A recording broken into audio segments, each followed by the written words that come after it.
ভাইয়া শুরু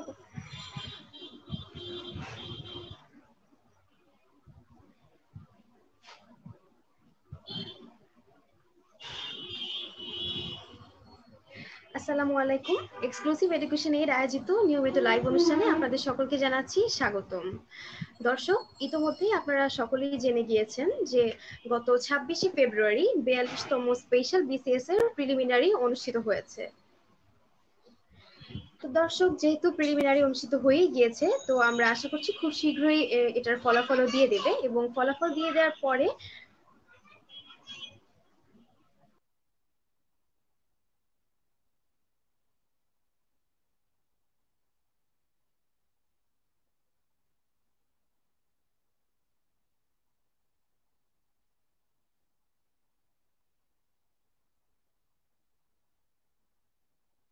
রাহিদ, তুমি কি শুনতে পাচ্ছ? আনিসা কোথায় গেল?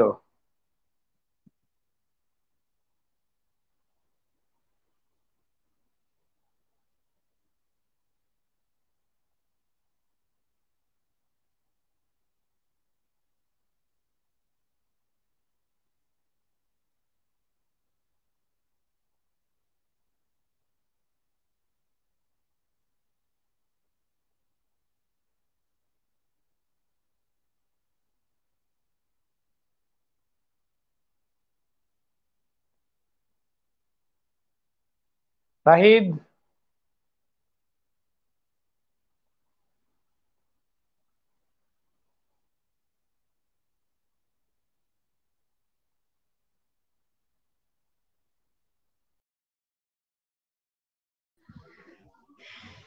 দুঃখিত।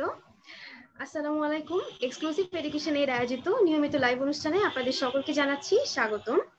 আমি আনিসা তাসনিম বর্তমানে হলি ফ্যামিলি রেড ক্রিসেন্ট মেডিকেল কলেজে ব্যাচেলর অফ ডেন্টাল সার্জারি নিয়ে অধ্যয়নরত আছি।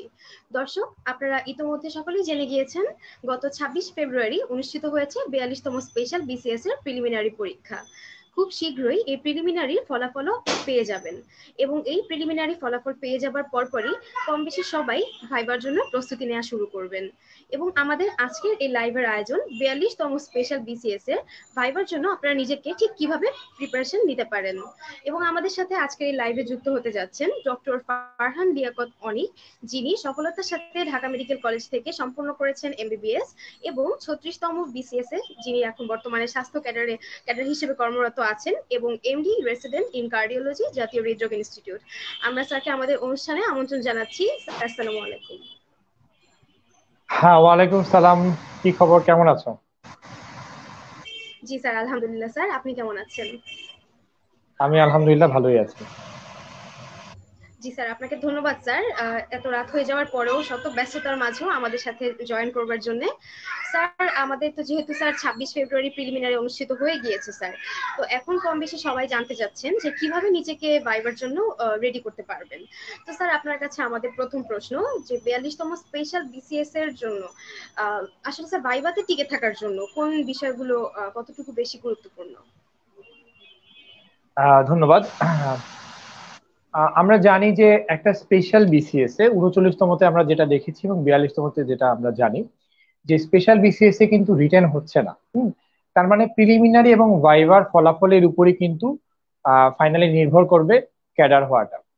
তো যেহেতু এখানে হচ্ছে রিটেন নাই, এখানে প্রিলিমিনারিতে 200 নম্বর এবং হচ্ছে ভাইভাতে 100 নম্বর। তো এই জন্য অবশ্যই ফাইনাল দৌড়ে টিকে থাকার জন্য বা ফাইনালি হচ্ছে ক্যাডারভুক্ত হওয়ার জন্য 2000 জনের মধ্যে টিকে থাকার জন্য ভাইভাটা অবশ্যই আলাদাভাবে গুরুত্বপূর্ণ, যেহেতু এখানে রিটেন নেই। আমরা যারা জেনারেল ক্যাডার জেনারেল বিসিএস দিয়ে এসেছি, যেমন হচ্ছে 36তম বিসিএস, আমাদের কিন্তু 900 নম্বরের রিটেন পরীক্ষা হতো। তো ওই পরীক্ষাগুলোতে কিন্তু রিটেনের গুরুত্ব ছিল সবচেয়ে বেশি, কারণ রিটেনে 900 নাম্বার, ওই রিটেনে যারা ভালো করতো তারা কিন্তু মেধা তালিকায় প্রথম দিকে থাকতে পারতেন। তো এখন যেহেতু স্পেশাল বিসিএস এ রিটেন নাই, প্রিলিমিনারি এবং ভাইভা এই দুটো রয়েছে, তাহলে ভাইভাটা অবশ্যই অবশ্যই গুরুত্বপূর্ণ। আর আরেকটা ব্যাপার হচ্ছে, প্রিলিমিনারিতে 10 বা 15 নম্বরের ডিফারেন্স করাটা যতটুকু কঠিন, ভাইভাতে কিন্তু দেখা যায় যে অনেক ক্ষেত্রে খুব ইজিলি 10 বা 15 নম্বরের ব্যবধান হয়ে যায়। আমরা জানি যে 100 নম্বরের মধ্যে 50% হচ্ছে পাস মার্ক। তার মানে 100 নম্বরের মধ্যে ভাইভা বোর্ডে যদি কেউ 50 নম্বর পেয়ে থাকেন, তাহলে তিনি ভাইভাতে পাশ করে যাবেন। এখন দেখা যাবে যে কেউ কেউ ভাইভাতে পেয়েছেন 50, আবার কেউ কেউ পেয়েছেন 70। আর 70 পাওয়াটা কিন্তু খুব ইউজুয়াল, খুব আনইউজুয়াল না। পিএসসি মেম্বার যারা যারা আছেন তারা কিন্তু 70% মার্ক দিয়ে থাকেন। যারা ভালো ভাইবা দেন তারা 70% মার্ক কিন্তু পেতে পারেন। তো দেখুন 50 এবং 70 যদি এই ডিফারেন্সটা হয়, এখানে কিন্তু 20 নম্বরের ডিফারেন্স। তার মানে ভাইভাতে কিন্তু এই 20 নম্বরের ডিফারেন্স তোলাটা কিন্তু সম্ভব, মানে বা 20 নম্বরের ডিফারেন্স করে দেওয়াটা সম্ভব। দেখা যায় যে অনেকে হয়তো প্রিলি পরীক্ষাটা তুলনামূলকভাবে খারাপ হয়েছে, কিন্তু ভাইভাতে যদি উনি টিচারদেরকে স্যাটিসফাইড করতে পারেন তার ভাইবার মাধ্যমে, এবং টিচাররা যদি তাকে ভালো নম্বর দেন, 70+ দেন, তাহলে কিন্তু তিনি অবশ্যই ফাইনাল রেসে অনেক এগিয়ে থাকবেন। যদিও 70-75 পাওয়াটা মানে কিছুটা কঠিন, এতটা কঠিন না। 80% পাওয়াটা কঠিন, খুব ভালো না হলে হয়তো টিচাররা এত নাম্বার দিতে চান না। কিন্তু যারা মোটামুটি ভালো ভাইবা দেন বা টিচারদের কাছে যাদের যাদের ভাইবাটা ভালো হয়েছে মনে হয়, তারা কিন্তু 70-75 ইজিলি অনেকেই পেয়ে থাকেন। আমি আমার নিজের ভাইবার কথা বলবো, আমার ভাইবাটা কিন্তু মোটামুটি ভালো হয়েছিল। কত নম্বর পেয়েছি সেটা জানি না, কিন্তু আমি মোটামুটি ভাইবা দিয়ে বুঝতে পেরেছিলাম যে আমার ভাইবাটা ভালো হয়েছে। যদিও আমাদের সময় আসলে রিটেনের উপর নম্বরের গুরুত্ব বেশি ছিল, কিন্তু এটা যেহেতু এটা স্পেশাল বিসিএস, এখানে কিন্তু ভাইবার গুরুত্বটা অনেক বেশি থাকে। ধন্যবাদ।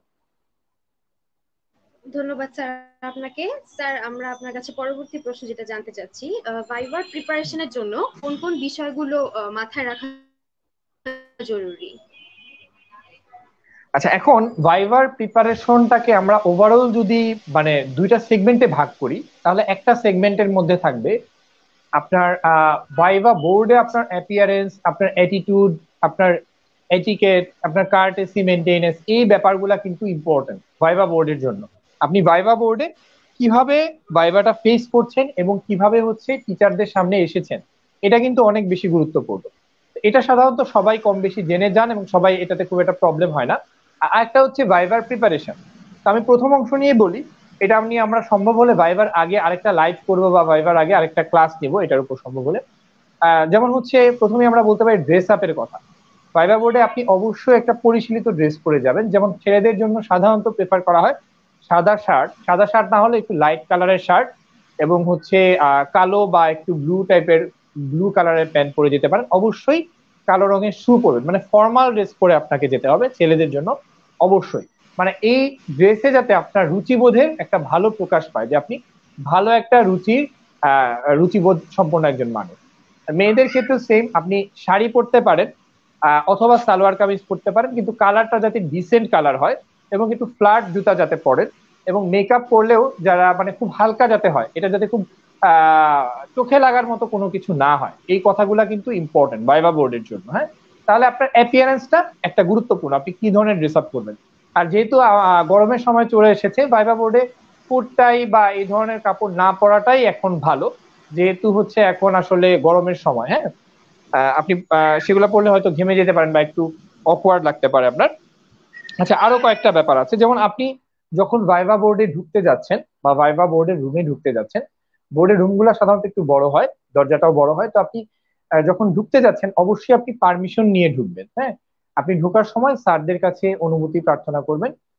বাংলায় নিতে পারেন, সেটা ইংলিশেও নিতে পারেন, কোনো সমস্যা নেই। অনুমতি প্রার্থনা করলেন, আপনি একটু ভেতরে ঢুকে বোর্ডের কাছে এসে, মানে হচ্ছে ভাইবার টেবিলের কাছে এসে সবাইকে সালাম দিবেন। হ্যাঁ, সবাইকে, এবং মোটামুটি এমন ভাবে দিবেন যাতে সবাই শুনতে পান। হ্যাঁ, এবং সালাম আলাইকুম না বলে আসসালামু আলাইকুম এভাবে করে সবাইকে একটা সালাম দিবেন।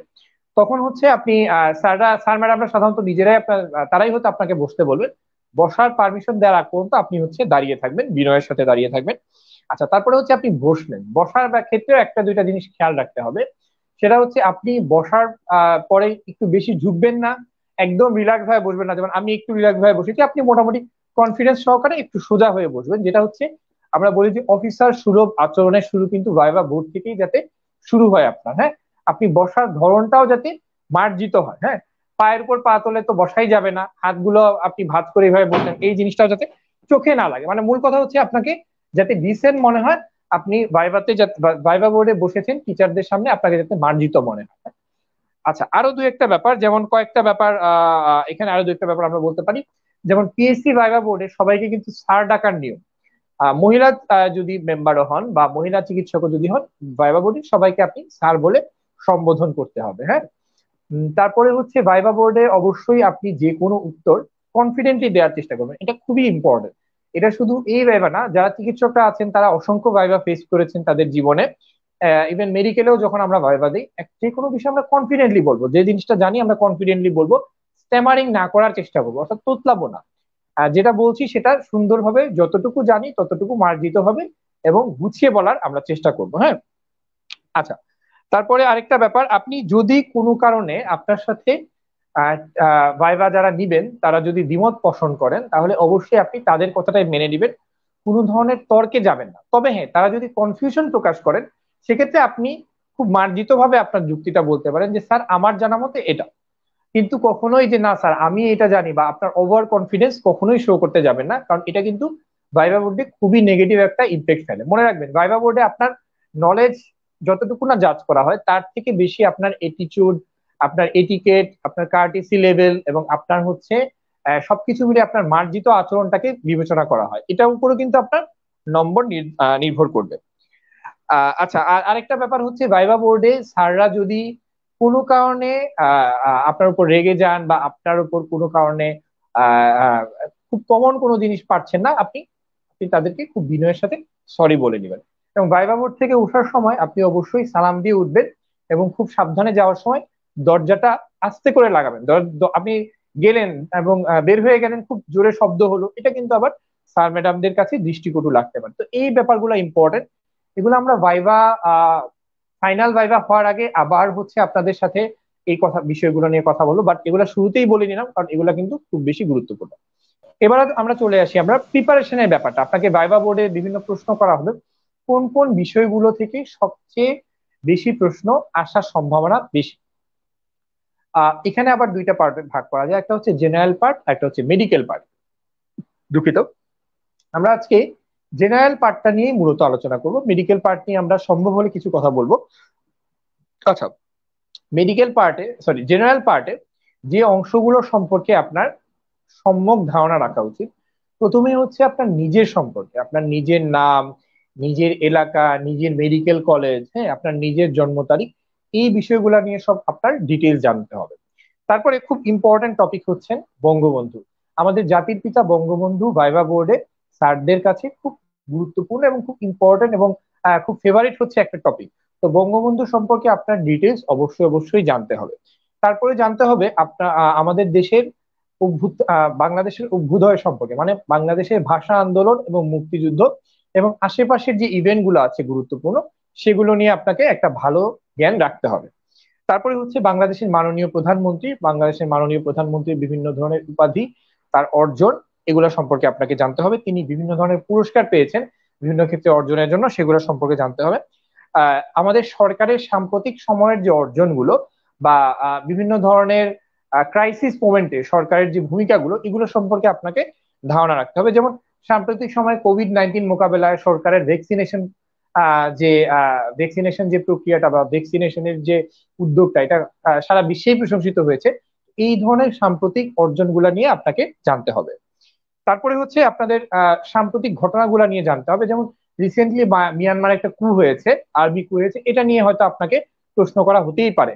আপনি আগামী 2 মাসের মধ্যে পত্রিকা পড়বেন রেগুলার, কারণ পত্রিকা পড়লে আপনি ছোটখাটো অনেক কিছু আপনার হয়তো চোখে পড়বে এবং এই জিনিসগুলো আসলে ওইভাবে এটা আসলে শুধু যে আপনি প্রিপারেশন নিলেই হবে সেটা না।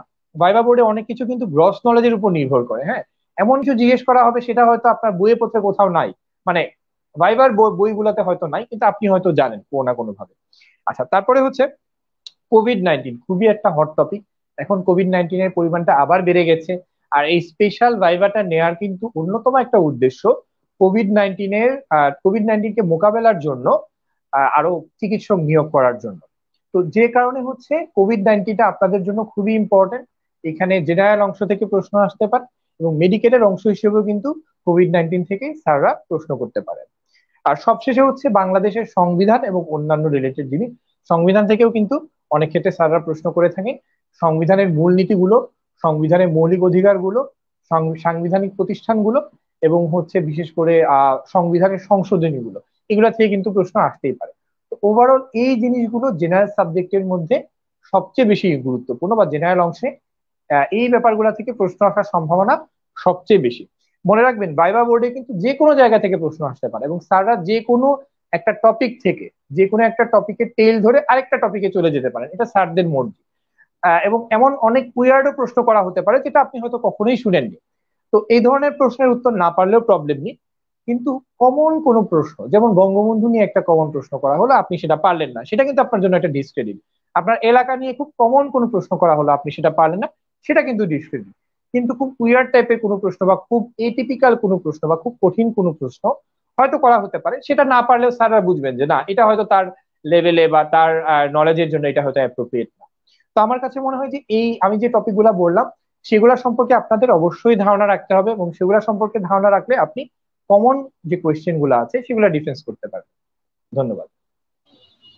ধন্যবাদ স্যার। স্যার আপনি আমাদেরকে আসলে স্যার পরীক্ষার হল অবধি আমাদেরকে দিক নির্দেশনা দিয়েছেন স্যার, সেজন্য আপনাকে ধন্যবাদ স্যার। আপনার কাছে আমার জানতে চাচ্ছি যে ন্যূনতম কতদিনের প্রিপারেশন নিলে আসলে নিজেকে একদম ফুল প্রিপেয়ার করা যাবে? আচ্ছা, এই ব্যাপারটা আসলে মানে খুবই ভেগ একটা প্রশ্ন। কারণ হচ্ছে এটা উত্তরটা অনেক ভেগ, কারণ হচ্ছে এটা অনেক ক্ষেত্রে অনেক কিছুর উপর ডিপেন্ড করবে। ভাইভাটা পুরোপুরি আসলে আপনার রেসিডুয়াল নলেজের উপর অনেকখানি ডিপেন্ড করে। আর এই 2 মাসে আপনার মানে সামনে হয়তো 2 মাসের মতো সময় পাওয়া যেতে পারে, 2 থেকে 3 মাস হয়তো হাইয়েস্ট সময় পাওয়া যেতে পারে। সরকার যেহেতু কোভিড পরিস্থিতি বাড়ছে, খুব দ্রুত কিন্তু পরীক্ষা হয়ে যাওয়ার সম্ভাবনা আছে। কারণ পিএসসির উপর সরকারের একটা চাপ আছে যে খুব দ্রুত 42তম বিসিএস এর কার্যক্রমটা সমাপ্ত করার জন্য। এবং আমরা জানি রিসেন্টলি কিন্তু কোভিড-19 ইনফেকশনটা আরো বেড়ে গিয়েছে। সো খুব দ্রুত ডাক্তার আমাদের দেশে ডাক্তারের প্রয়োজন বা সরকারি চিকিৎসকের প্রয়োজন বেড়ে যাচ্ছে। আচ্ছা, তো প্রিপারেশনটা কতদিনের হবে এটা এক্স্যাক্টলি বলা যায় না, তবে 2 মাসের প্রিপারেশনটা মোটামুটি আদর্শ হতে পারে। এর বাইরে অনেকে যাদের নলেজ ভালো, যেমন অনেকে কিন্তু এমনিতেই মুক্তিযুদ্ধ, বঙ্গবন্ধু, ভাষা আন্দোলন সম্পর্কে এমনিতেই অনেক কিছু জানেন, যারা কিনা রেগুলার বিভিন্ন ধরনের বইপত্র পড়ে থাকেন, তাদের জন্য কিন্তু ভাইবা বোর্ডটা দেখা যায় যে অনেক ইজি হয়ে যায়। কারণ স্যাররা কিন্তু বুঝতে পারেন যে আপনার ডেপথ অফ নলেজ কতটুকু। কিছু প্রশ্ন থাকে পেইড প্রশ্ন, যেমন বঙ্গবন্ধু নিয়ে কিছু কমন প্রশ্ন থাকবেই। তো এটার বাইরে আরো অনেক কিছু প্রশ্ন আছে যেগুলো কিন্তু স্যাররা হয়তো জানেন, তাদের অনেক দিনের অভিজ্ঞতা আছে, তারা সেটা জানেন। আপনাকে একটু এটিপিক্যাল টাইপের প্রশ্ন করলে আপনি যখন সেগুলো উত্তর দিতে পারবেন, সেগুলো কিন্তু স্যাররা অনেক খুশি হয়ে যান। তো যাই হোক, আমার কাছে মনে হয় 2 মাসের প্রিপারেশন একটা ভালো প্রিপারেশন হতে পারে। তবে যত দ্রুত সম্ভব প্রিপারেশনটা শুরু করাটা বুদ্ধিমানের কাজ। হ্যাঁ, ধন্যবাদ। ধন্যবাদ স্যার। স্যার এই মুহূর্তে প্রিপারেশনটা ঠিক কিভাবে শুরু করা উচিত? আচ্ছা, এই মুহূর্তে প্রিপারেশনটা কিভাবে শুরু করা উচিত, আপনি যে প্রশ্নটা করেছেন, ধন্যবাদ তোমাকে। আহ, আসলে আপনি এখনো যেহেতু ভাইবার রেজাল্টটা দেয়নি, এবং অনেকেই কিন্তু রেজাল্ট নিয়ে সরি প্রিলিমিনারি রেজাল্টটা দেয়নি, এবং অনেকেই হচ্ছে এই রেজাল্ট নিয়ে কনফিউজ। কারণ পরীক্ষার প্রশ্নটা কিছুটা প্রশ্ন হয়েছে, কিছুটা সরি কিছুটা কঠিন হয়েছে, এবং প্রশ্নটা একটু উইয়ার টাইপের ছিল, যে কারণে হচ্ছে কারোরই পরীক্ষা এতটা ভালো হয়নি। তো সবাই কনফিউজ আসলে প্রিলিমিনারিতে আলটিমেটলি টিকতে পারবেন কিনা। তবে যদি 6,000 চিকিৎসক মানে নেওয়া হয় প্রিলিমিনারিতে, তাহলে হয়তো কাট নম্বর 90 বা তার আশেপাশে যারা থাকবে তারা হয়তো টিকে যাবেন ফাইনালি। তো আমি বলবো যে আপনারা যে কোনো একটা সফট জিনিস দিয়ে শুরু করতে পারেন, যেমন বাংলাদেশের মুক্তিযুদ্ধ, বাংলাদেশের ভাষা আন্দোলন, যে টপিক গুলা সবসময়ের জন্য ইম্পর্টেন্ট। এবং শুধু একজন বিসিএস ক্যাডার হিসেবে না, বাংলাদেশের একজন সচেতন নাগরিক হিসেবে আমাদের জাতির পিতা সম্পর্কে, আমাদের মুক্তিযুদ্ধ সম্পর্কে, আমাদের ভাষা আন্দোলন সম্পর্কে সবারই কম বেশি জানা উচিত। যেমন বঙ্গবন্ধুর অসমাপ্ত আত্মজীবনী, এটা কিন্তু আপনার অবশ্যই পড়ে রাখা উচিত। এটা আপনি শুধু ভাইবার জন্য না, আপনার যদি আগে পড়া না থাকে এটা আপনার অবশ্যই পড়ে রাখা উচিত। কারণ এটা সম্পর্কে, এটা যদি আপনি পড়েন তাহলে আপনি বাংলাদেশের মুক্তিযুদ্ধের পূর্ববর্তী রাজনৈতিক প্রেক্ষাপট সম্পর্কে, পাকিস্তান আমল আমল সম্পর্কে অনেক ভালো একটা ধারণা পাবেন। হ্যাঁ, তো আপনি এটা দিয়ে শুরু করতে পারেন যদি আপনার পড়া না থাকে। এছাড়া আপনার যদি এখন পড়াশোনা করতে একদমই ইচ্ছা না হয়, তাহলে আপনি আশেপাশে কয়েকটা জায়গা ঘুরে আসতে পারেন, যেমন বাংলাদেশের মুক্তিযুদ্ধ জাদুঘর জাদুঘর বাংলাদেশের জাতীয় জাদুঘর, ধানমন্ডি 32, যেটা হচ্ছে আমাদের বঙ্গবন্ধু শেখ মুজিবুর রহমানের বাড়ি যেখানে ছিল, এখানে মিউজিয়াম আছে। তারপরে হচ্ছে আন্তর্জাতিক মাতৃভাষা ইনস্টিটিউট ঘুরে আসতে পারেন।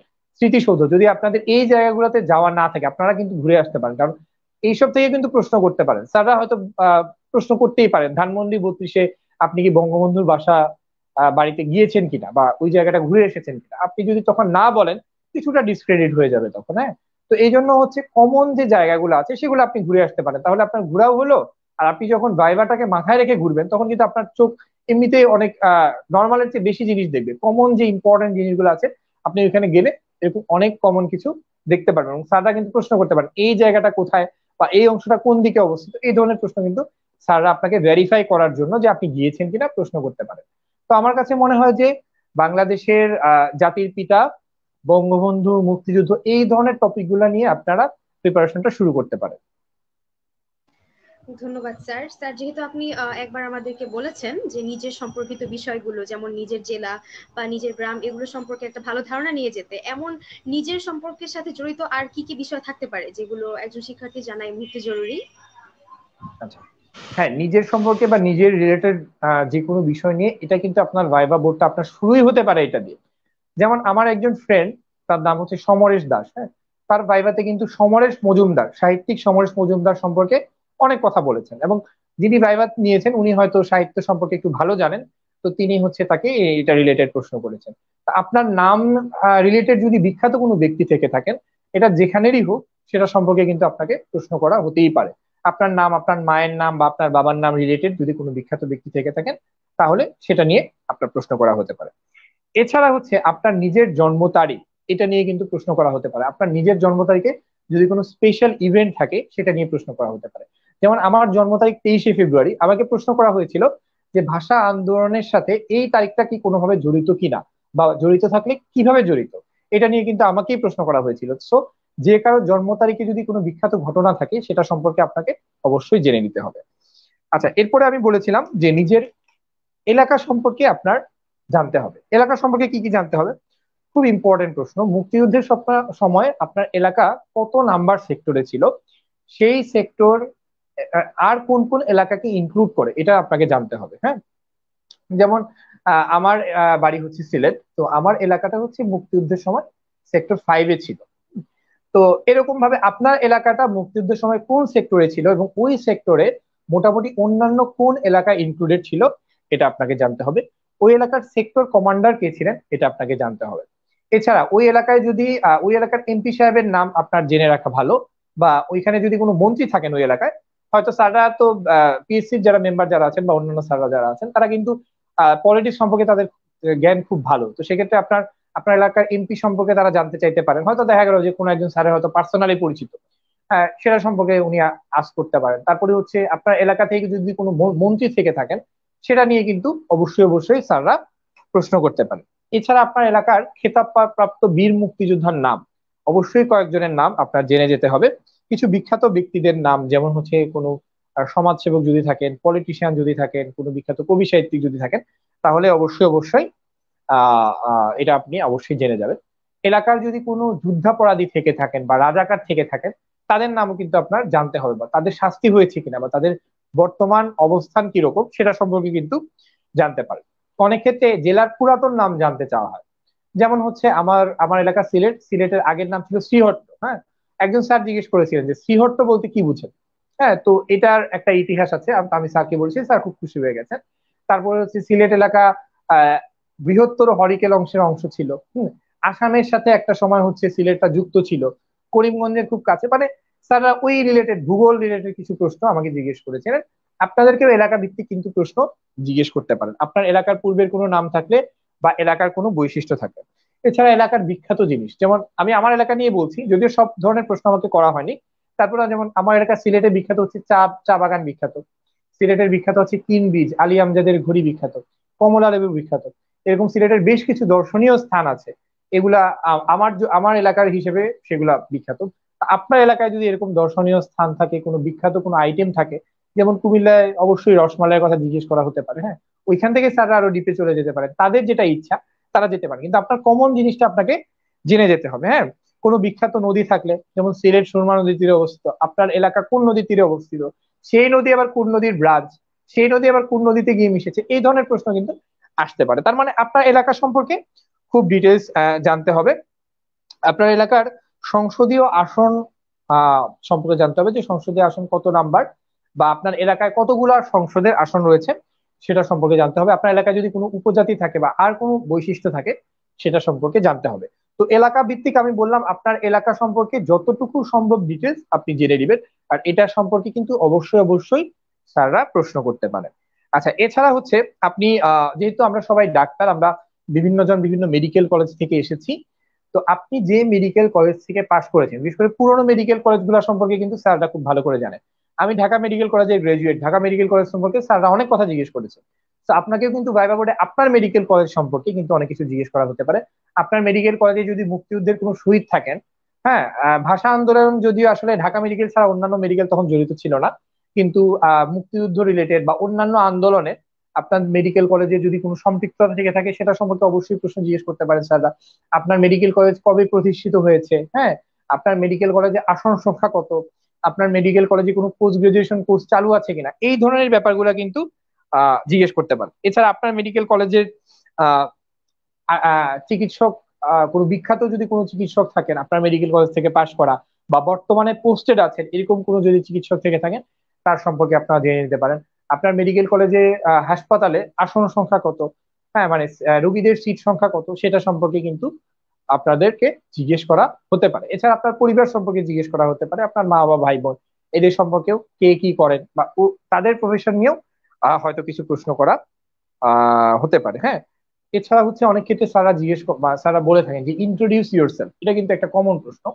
মানে ইংলিশে আপনাকে প্রশ্ন করা হতে পারে যে ইন্ট্রোডিউস ইউরসেলফ, সেক্ষেত্রে আপনি আপনার নিজের সম্পর্কে কিছু জিনিস বলবেন, ইংলিশে বলতে হবে। আপনার নাম বলবেন, আপনার মা বাবার নাম, আপনি কোথা থেকে এসেছেন, কোন মেডিকেল কলেজ থেকে পাশ করেছেন, হ্যাঁ, আপনি বর্তমানে কোথায় কর্মরত আছেন, আপনার হবি, এরকম কয়েকটা 8-10টা লাইন আপনারা আগে থেকে রেডি করে রাখবেন। সরি, এটা নিয়ে কিন্তু প্রশ্ন করা হতে পারে। এছাড়া আপনার নিজের সম্পর্কে বা ইন জেনারেল একটা প্রশ্ন করা হতে পারে যে আপনি কেন বিসিএস আসতে চান বা বিসিএস চাকরিতে আপনি কেন জয়েন করতে চান। আপনি হয়তো কোনো প্রাইভেট চাকরি করছেন, তখন তখন আপনাকে প্রশ্ন করা হতে পারে যে আপনি কেন বিসিএস চাকরিতে আসতে চান ওই চাকরি ছেড়ে দিয়ে।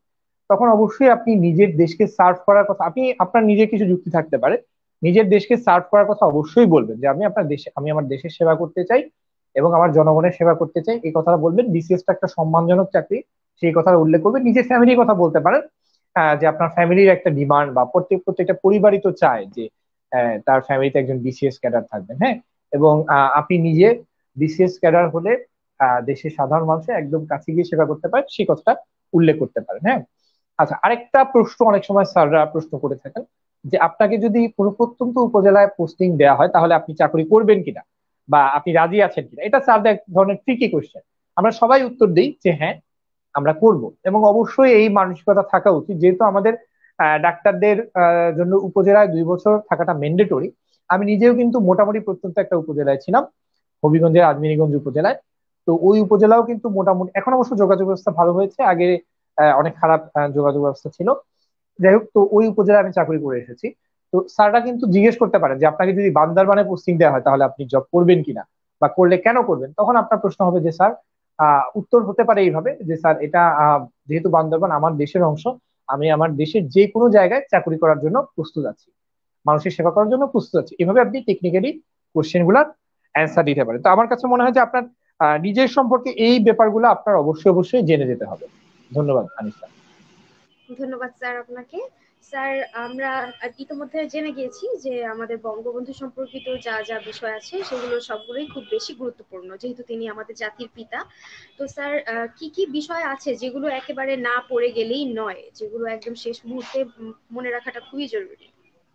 আচ্ছা, বঙ্গবন্ধু সম্পর্কে আপনাকে ডিটেইলস জানতে হবে যতটুকু পারা যায়। বঙ্গবন্ধু নিয়ে অনেকগুলা বই আছে, বঙ্গবন্ধুর জীবন নিয়ে আপনার নীলক্ষেত গেলে পাবেন, ছোট ছোট কিছু বই পাওয়া যায়, হ্যাঁ, এগুলো আপনারা পড়তে পারেন। আর বঙ্গবন্ধু রচিত অসমাপ্ত আত্মজীবনী খুব ভালোভাবে পড়তে হবে। আমি আবারও বলছি, অসমাপ্ত আত্মজীবনী আপনি কমপক্ষে 2বার পড়বেন এবং খুব ভালোভাবে পড়বেন। কেন? কারণ স্যারদের কিন্তু এটা খুব ফেভারিট একটা বই এবং স্যারদের এটা বলা যায় যে মুখস্থ। তো স্যাররা এখানে এই বই থেকে যে কোনো অংশ থেকে প্রশ্ন করতে পারেন। হ্যাঁ, তো এই বইটা, আরেকটা ব্যাপার হচ্ছে এই বইটা পড়লে আপনি কিন্তু আমাদের দেশের মুক্তিযুদ্ধ পূর্ববর্তী রাজনীতি সম্পর্কে, পাকিস্তান আমল সম্পর্কে এবং পাকিস্তান আমল হওয়ার আগের রাজনীতি সম্পর্কে, ওই সময় যে রাজনৈতিক যে প্রেক্ষাপট, এটা সম্পর্কে কিন্তু আপনি খুব ভালো একটা ধারণা পাবেন। তো এটা আপনার নিজের গ্রস নলেজের জন্য কিন্তু পড়াটা খুব জরুরি। তো অসমাপ্ত আত্মজীবনী আপনি অবশ্যই অবশ্যই খুব ভালোভাবে পড়ে নেবেন এবং কমপক্ষে 2বার পড়বেন। আচ্ছা, তারপরে হচ্ছে আরো 2টা বই আছে, যেমন হচ্ছে আমার দেখা নয়া চীন এবং হচ্ছে কারাগারের রোজনামচা। এই দুইটা বই আপনি সম্ভব হলে অবশ্যই পড়বেন। আপনাকে প্রশ্ন করা হতে পারে বঙ্গবন্ধু শেখ মুজিবুর রহমান রচিত কয়েকটি বইয়ের নাম বলুন, আপনাকে পারতে হবে। এছাড়া বঙ্গবন্ধু শেখ মুজিবুর রহমানকে নিয়ে বই লেখা হয়েছে এরকম দু একটা বইয়ের নাম বলুন। যেমন ABM মুসার মুজিব ভাই একটা বই রয়েছে। হ্যাঁ, আমাদের শেখ হাসিনা লেখা শেখ মুজিব আমার পিতা, এরকম বই রয়েছে। সো এরকম অনেকগুলা বই রয়েছে। আপনার যে কোনো ভাইভা বইয়ে এই যে কোনো ভাইভা গাইডে এই বইগুলোর নাম আপনারা তালিকা হিসেবে পেতে পারেন। স্যারদের খুব প্রিয় প্রশ্ন যে বঙ্গবন্ধু শেখ মুজিবুর রহমান প্রথম কখন কারাবরণ করেছিলেন। উনি কিন্তু মুক্তিযুদ্ধের আগের যে 24 বছরের মধ্যে প্রায় 12 বছর কারাবরণ করেছিলেন। কত দিন কারাগারে ছিলেন, প্রথম কারাগারে তিনি কি কারণে যান, প্রথম রাজনৈতিক ভাবে কি কারণে তিনি কারাবরণ করেছিলেন, হ্যাঁ, সবচেয়ে বেশি সময় ধরে কারাগারে ছিলেন কখন বা কবে থেকে কখন, এই ধরনের প্রশ্নগুলা কিন্তু আসতেই পারে। হ্যাঁ, এছাড়া হচ্ছে বঙ্গবন্ধু আওয়ামী লীগের সাথে কবে যুক্ত হয়েছেন, আওয়ামী লীগের রাজনীতির সাথে তিনি প্রথম মন্ত্রিত্ব কবে পেয়েছিলেন, হ্যাঁ, এই ধরনের প্রশ্নগুলো আসতে পারে। আচ্ছা, এছাড়া বঙ্গবন্ধু সম্পর্কে আরো কিছু প্রশ্ন আসতে পারে, যেমন হচ্ছে আহ বঙ্গবন্ধুর মৃত্যু নিয়ে প্রশ্ন আসতে পারে। যেমন হচ্ছে 15ই আগস্টের কাল রাত্রিতে কারা কারা বঙ্গবন্ধুর সাথে শহীদ হয়েছিলেন, তাদের নাম বা এই ধরনের প্রশ্নগুলো আসতে পারে।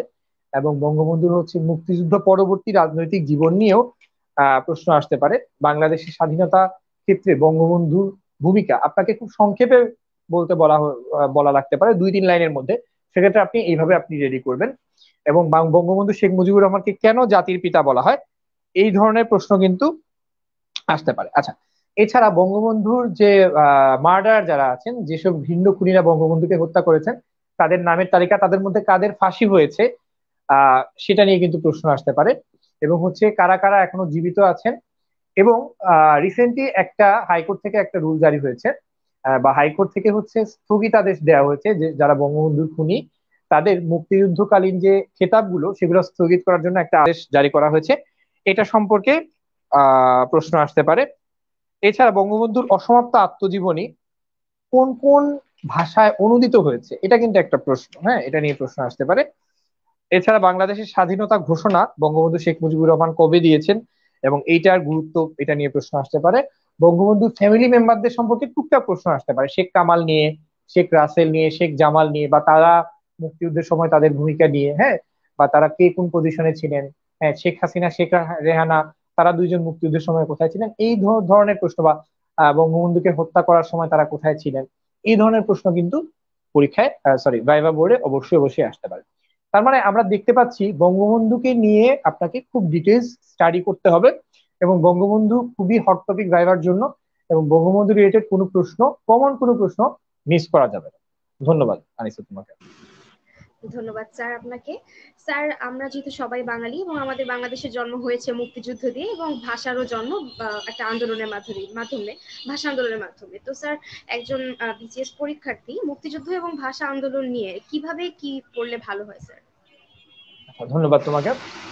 ভাষা আন্দোলন, মুক্তিযুদ্ধ এবং এর মাঝখানে যে ইভেন্ট গুলো আছে এগুলোও কিন্তু খুবই গুরুত্বপূর্ণ। হ্যাঁ, ভাষা আন্দোলন নিয়ে জানার জন্য প্রথমে ভাষা আন্দোলনের প্রেক্ষাপট, হ্যাঁ, কে কে উর্দুকে রাষ্ট্রভাষা করার জন্য ঘোষণা দিয়েছিলেন, পাকিস্তানের মধ্যে কারা আছে, বা বাংলাদেশের মধ্যে বা তৎকালীন পূর্ব পাকিস্তানের মধ্যে কারা এই ঘোষণাকে সাপোর্ট করেছিলেন, তাদের নাম জানতে হবে।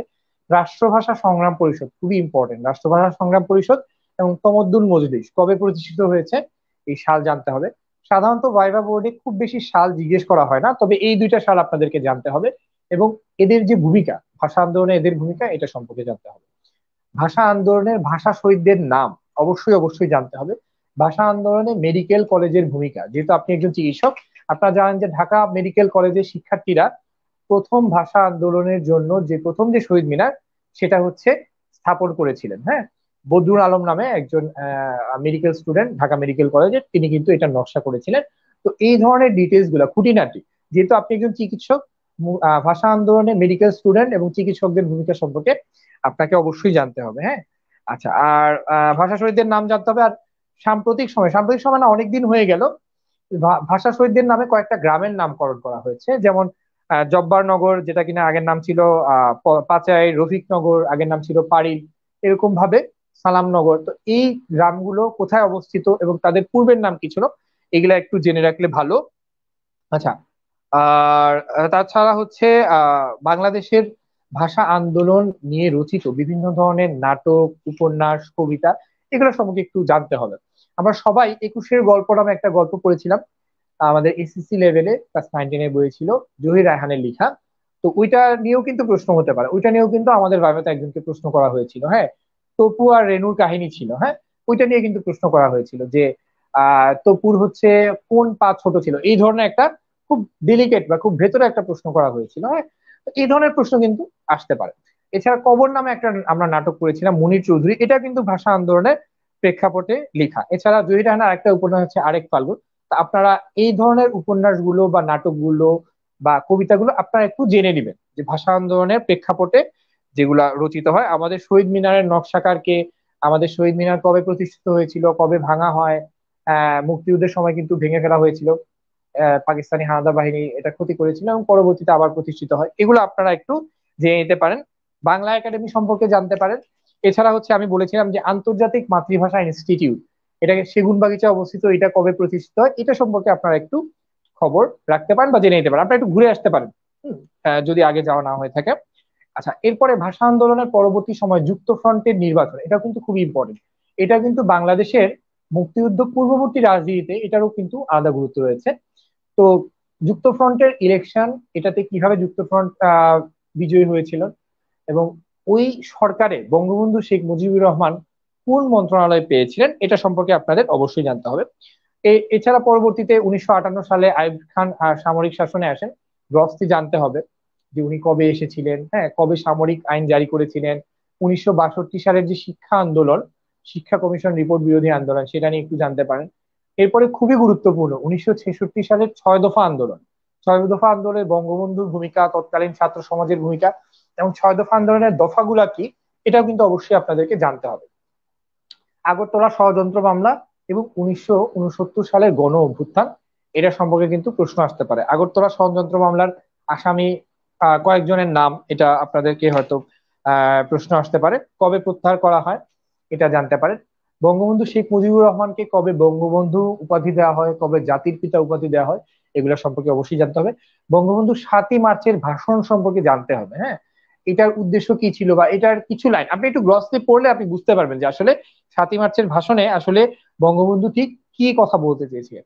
এর আগে 1970 সালের নির্বাচন, এটা নিয়ে আপনারা একটু জানতে পারবেন যে আওয়ামী লীগ কয়টি আসনে বিজয়ী হয়েছিল এবং পরবর্তীতে যে পাকিস্তান সরকার এই নির্বাচনের ফলাফল মেনে নিতে চায়নি এবং তারা হচ্ছে এটা নিয়ে বিভিন্ন ধরনের কন্ট্রোভার্সি তৈরি করেছিল এবং আলটিমেটলি তারা কিন্তু চায়নি বাঙালিদের হাতে কোনোভাবেই ক্ষমতা যাক, এটা নিয়ে আপনাদেরকে একটু জানতে হবে। আচ্ছা, পরবর্তীতে আমরা যখন মুক্তিযুদ্ধ নিয়ে পড়বো, অবশ্যই মুক্তিযুদ্ধের সেক্টর গুলো খুবই খুবই ইম্পর্টেন্ট। মুক্তিযুদ্ধের সেক্টর, সেক্টর কমান্ডারদের নাম, মুক্তিযুদ্ধের যে পদাতিক যে ব্রিগেড ফোর্স গুলো ছিল সেগুলো নিয়ে আপনারা একটু জেনে নিতে পারেন। আচ্ছা, এছাড়া অপারেশন সার্চ লাইট 1971 সালের 26শে মার্চের সেই ভয়াল রাত্রি, এটা নিয়ে আপনাকে প্রশ্ন করা হতে পারে।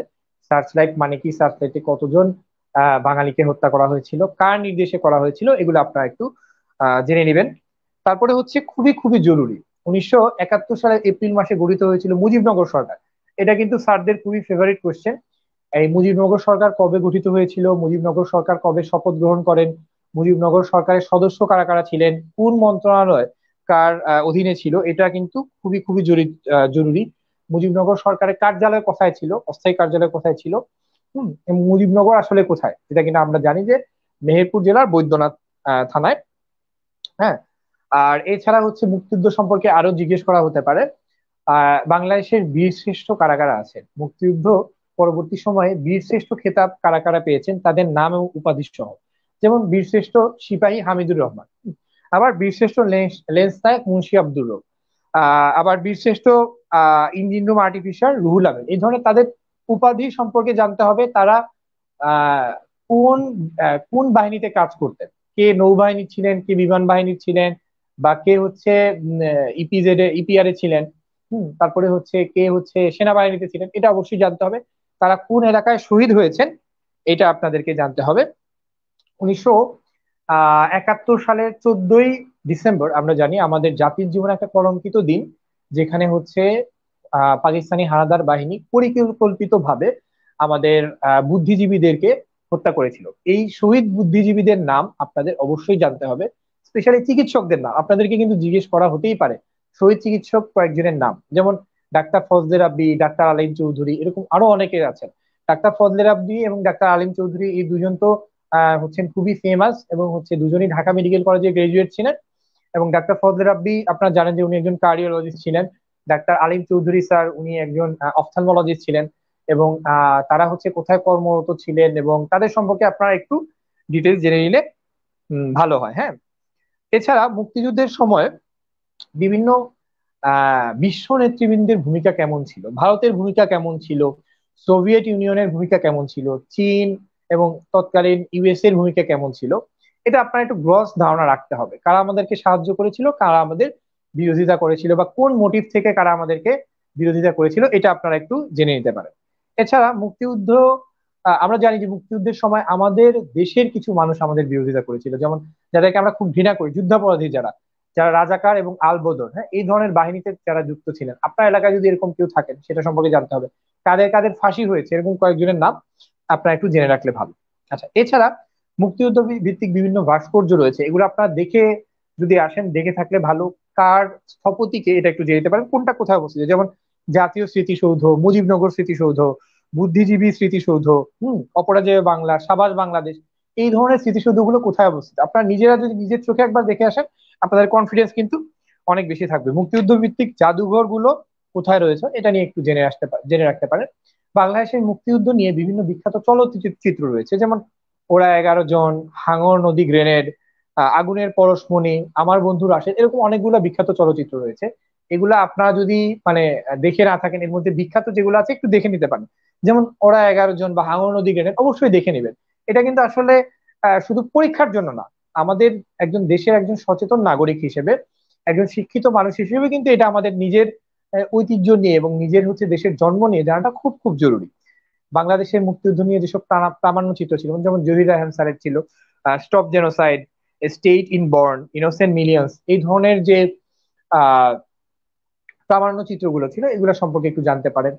যে উপন্যাসগুলো লিখিত হয়েছে মুক্তিযুদ্ধ নিয়ে, যে নাটকগুলো ছিল, এবং হচ্ছে যে কবিতা বা অন্যান্য বই যেগুলো আছে মুক্তিযুদ্ধ ভিত্তিক, এগুলো নিয়ে জানতে পারেন। যেমন 71-এর দিনগুলি, জাহানারা ইমামের লেখা, এটা কিন্তু পড়তে পারেন, খুব সুন্দর একটা বই। শহীদ জননী জাহানারা ইমামের লেখা, আমি নিজে পড়েছি, আপনারাও পড়তে পারেন। এবং এগুলা বইয়ের কিন্তু বেশিরভাগ বই কিন্তু পিডিএফ পাওয়া যায়। আপনারা বইমেলা হচ্ছে অলরেডি শুরু হয়ে গেছে, বইমেলা থেকে নিতে পারেন, অথবা হচ্ছে অনেকে ইন্টারনেট খুঁজলে আপনারা কিন্তু পিডিএফ পাবেন। পিডিএফ থেকেও কিন্তু একটু দেখতে পারেন, পড়তে পারেন যে আসলে বইটা কি প্যাটার্নে লেখা বা কি ধরনের জিনিসগুলা লেখা হয়েছে। হ্যাঁ, তো মোটামুটি ভাবে আমাদের বাংলাদেশের ভাষা আন্দোলন পরবর্তী ঘটনা এবং মুক্তিযুদ্ধ আমাদের জন্য, বিশেষ করে ভাইবার জন্য খুবই খুবই গুরুত্বপূর্ণ। তো আমার কাছে মনে হয় আমি যে টপিক গুলা বললাম এই টপিক গুলা সবচেয়ে বেশি গুরুত্বপূর্ণ ছিল। সরি, এগুলো সম্পর্কে আপনাকে অবশ্যই জানতে হবে। এর বাইরেও আরো অনেক টপিক থাকতে পারে, সেগুলো সম্পর্কে সম্ভব হলে জেনে নেবেন। তবে ভাষা আন্দোলন এবং মুক্তিযুদ্ধ বিষয়ক কোনো কমন প্রশ্ন যাতে মিস না হয়, বা কোনো কমন প্রশ্ন যাতে আপনি উত্তর দিতে পারছেন না বা উত্তর দিতে পারেননি, এরকম যাতে না হয়। ধন্যবাদ। ধন্যবাদ স্যার। দর্শক, আপনাদের উদ্দেশ্যে জানিয়ে রাখছি যে যদি আপনাদের 42তম স্পেশাল বিসিএস এর ভাইভা সম্পর্কিত কোনো ধরনের প্রশ্ন থেকে থাকে, আপনারা আমাদের কমেন্ট সেকশনে তা জানিয়ে দিতে পারেন। আমাদের সাথে আছেন ডক্টর ফারহান লিয়াকত অনিক, আপনাদের প্রশ্নের সকল উত্তর তিনি দিবেন আশা করছি। স্যার, আপনার কাছে আমরা পরবর্তী প্রশ্নে যাচ্ছি।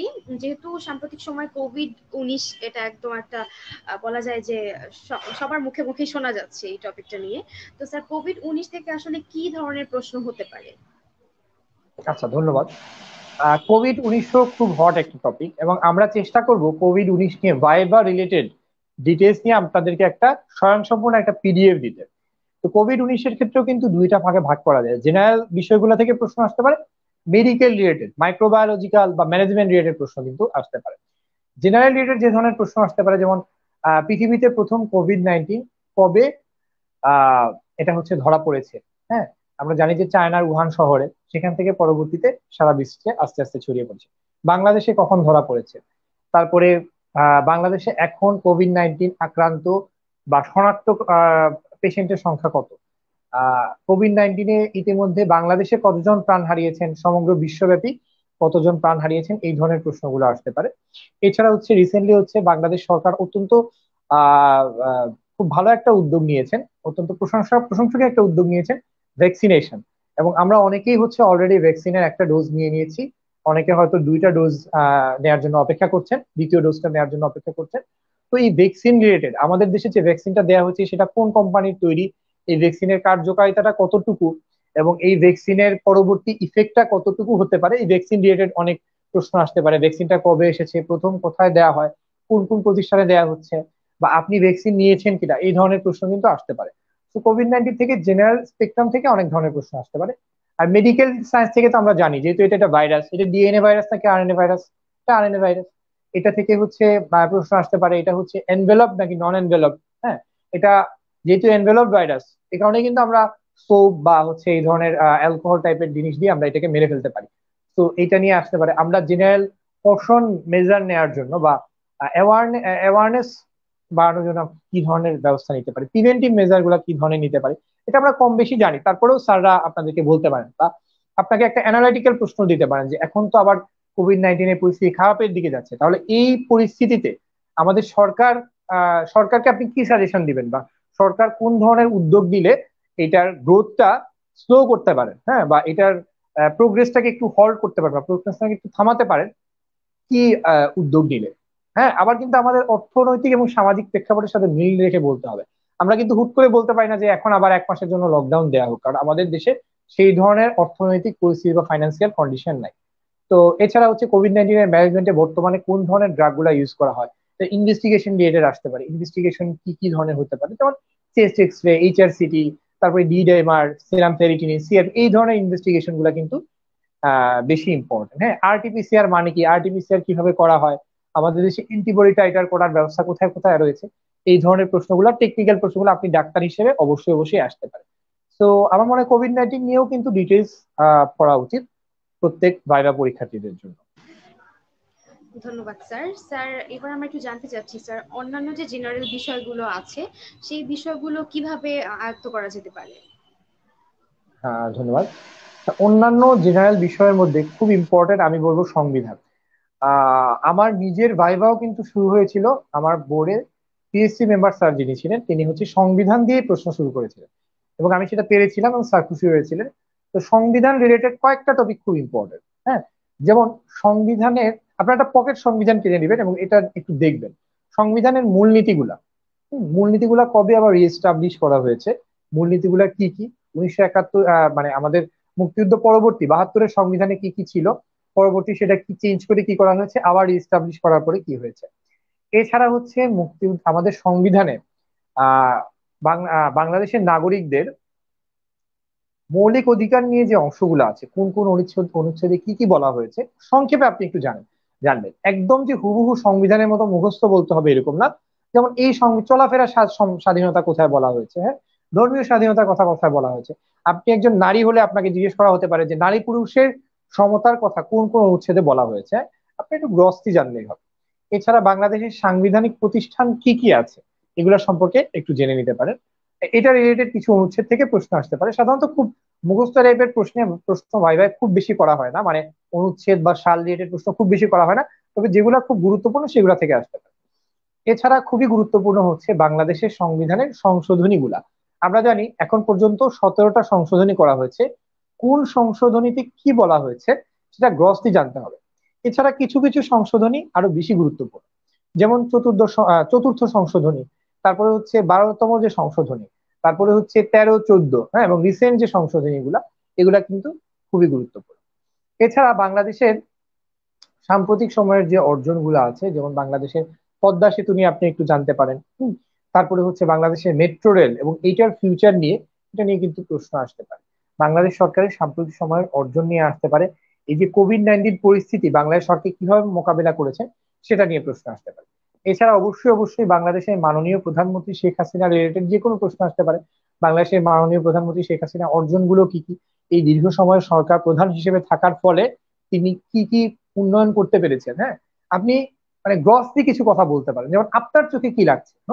যেমন আমাকে একটা প্রশ্ন করা হয়েছিল, আমি একটা উত্তর দিয়েছিলাম যে স্যার আপনার কাছে বর্তমান সরকারের কোন জিনিসটা খুবই কমফোর্টেবল মনে হয়েছে, কোন অর্জনটা। আমি বলেছিলাম যে স্যার আমরা যখন ছোট ছিলাম 2009-10 সাল বা তারও আগে, তখন কিন্তু খুব বেশি লোডশেডিং হতো, হ্যাঁ। এখন কিন্তু স্যার এটা একদমই নাই, যেটা কিনা আমাদের জন্য একটা সময় খুব ট্রাবলসাম ছিল। এই উত্তরটা আমি এভাবেই করে দিয়েছিলাম, স্যাররা আবার এই উত্তরটা একসেপ্ট করেছে। তো এরকম ভাবে আপনার দৃষ্টিকোণ থেকে সরকারের কোন অর্জনটা আপনার কাছে খুব ভালো লেগেছে সেটা আপনি বলতে পারেন।